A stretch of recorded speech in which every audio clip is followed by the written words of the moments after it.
Selama Jeanne pulang terlambat 1 menit, suaminya akan memukulnya. Meskipun dia mencoba berlari secepat mungkin, dia masih ketinggalan bus untuk pulang. Dia berlari ke lantai 8 dan terengah-engah. Lalu gantung tas, lepas sepatu hak tinggi. Khawatir memperbaiki pakaiannya, tetapi suaminya sudah menunggu di rumah. Dia ragu-ragu melangkah mendekat. Suami yang mencurigakan ini segera meninju perut Jeanne dan mendorongnya ke bawah. Jeanne jatuh di sofa dan berguling ke lantai. Sang suami menungganginya dan memukulnya berulang kali, lalu menariknya ke sofa. Kemudian mendekatinya dan meninju tulang rusuknya. Jeanne mencengkeram perutnya, tidak berani mengeluarkan suara. Tak tahu berapa kali dia dipukuli. Di malam hari Jeanne berpikir berkali-kali dan akhirnya memutuskan untuk melarikan diri. Dia bangun saat pagi dan mengumpulkan barang bawaannya, lalu teringat sesuatu. Dia menyembunyikan paspornya di tasnya ke dadanya. Lalu dia memasukkan satu-satunya kalung evaluasi di dadanya. Sebelum suaminya masuk dia pura-pura pakai celana. Pria mencurigakan itu menuangkan semuanya dari tas Jeanne dan mulai memeriksa rias wajahnya. Menegaskan bahwa tidak ada yang mencurigakan, jadi dia memeluk Jeanne erat-erat dan meminta untuk mesra dengannya. Jeanne jelas tahu bahwa jika tetap seperti ini, dia akan terungkap. Dia menggunakan alasan terlambat untuk bekerja untuk menghindarinya dan pergi. Kemudian dia melepas cincin kawinnya dan pergi ke kantor untuk berganti pakaian. Rekannya melihat luka di tubuhnya, sudah memar. Lalu bertanya pada Jeanne mengapa tidak memasang kamera di rumah. Dia bilang suaminya adalah polisi dan tidak bisa melewatinya. Setelah rekannya pergi, Jeanne mengeluarkan paspornya. Dia membuka dompetnya dan tidak menemukan uang. Itu sebabnya dia pergi ke departemen keuangan rumah sakit untuk meminta uang muka gaji agar dia bisa pergi. Namun, departemen keuangan tidak setuju dengan permintaannya, jadi dia mengambil kalungnya sebagai jaminan. Pergi ke bandara untuk membeli tiket, tak disangka penjual tiket itu adalah teman suaminya. Dia baru saja mengganti boarding pass untuk pergi ketika dia melihat sosok suaminya.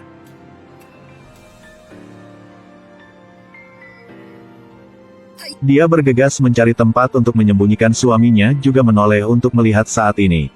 Dia berlari ke kamar dan melewati lorong berlari keluar dari pintu belakang. Dia mencoba berlari ke depan dan memanggil sebuah mobil tua. Sebelum masuk ke mobil, dia menghancurkan ponselnya dengan pelacak, untuk pergi ke stasiun kereta api dalam perjalanan ke Moskow ini.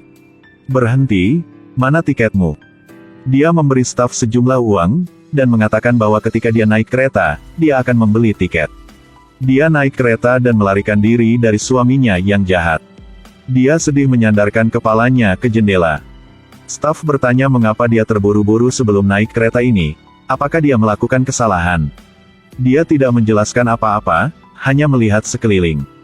Dia mengangkat bajunya untuk mengungkapkan memar dan mengatakan bahwa suaminya memukulinya. Ketika staf melihat ini dan segera membeku, dia berkata dengan hati yang sedih, "Saya mengerti." Pada malam hari dia memimpikannya adegan di mana dia diserang oleh suaminya. Dia bangun dan tidak bisa tidur lagi. Keesokan paginya, sebelum turun dari kereta, staf mengembalikan uang itu kepada Jeanne. Katakan bahwa uang kecil ini akan membantunya nanti. Jeanne naik bis ke sebuah kota yang jauh. Ketika dia mandi dengan air dingin, setiap memar di tubuhnya membuat orang merasa kasihan. Untuk mempertahankan kehidupan ini, dia bekerja sebagai staf kebersihan. Penghasilannya yang sedikit hanya cukup untuk membayar kosnya. Ketika dia lapar, Jeanne minum susu kacang murah dan makan roti keras. Tetapi dibandingkan dengan hari-hari dipukuli, kesulitan ini bukanlah apa-apa. Ada paman yang baik hati di kota ini yang berbicara dengan Jeanne. Jeanne mencoba membawa seember air.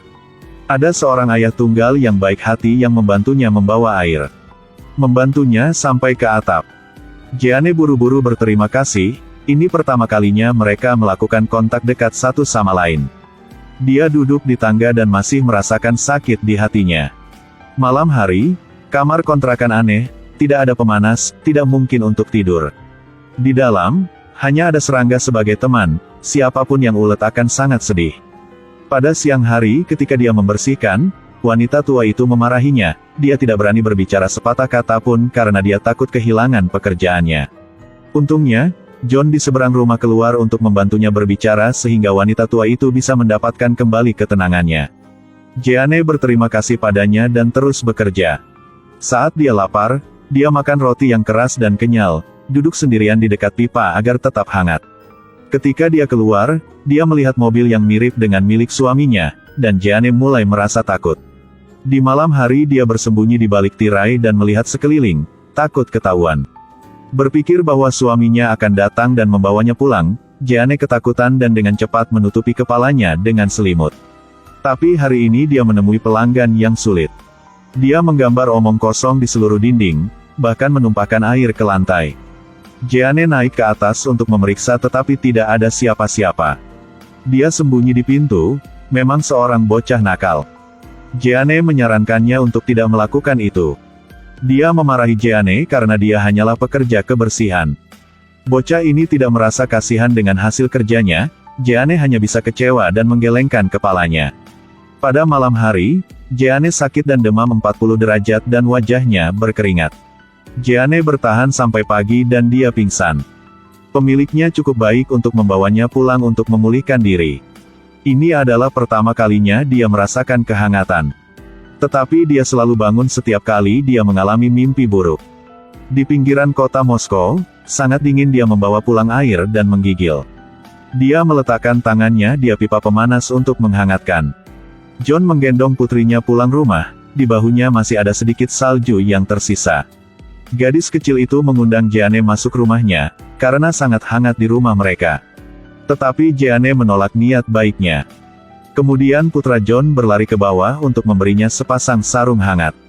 Ini adalah hadiah yang diberikan orang tuanya dia pada hari Natal. Jeanne membersihkan depan pintu, mendengar putri John menangis di dalam rumah. Sebenarnya karena John terlalu sibuk jadi dia meninggalkan putrinya sendirian di rumah. Gadis kecil tidak bisa membuka pintu karena tidak punya pegangan pintu. Jeanne duduk di depan pintu dan menceritakan kisah, gadis kecil tidak lagi takut dan tertawa bahagia.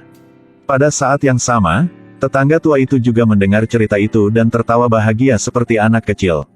Sampai putra John pulang dan membuka pintu, gadis kecil itu berlari keluar dan naik ke pangkuan Jeanne. Di tubuhnya memiliki aroma ibu. John pergi ke lantai bawah dan bertemu dengan Jeanne, memberinya bunga.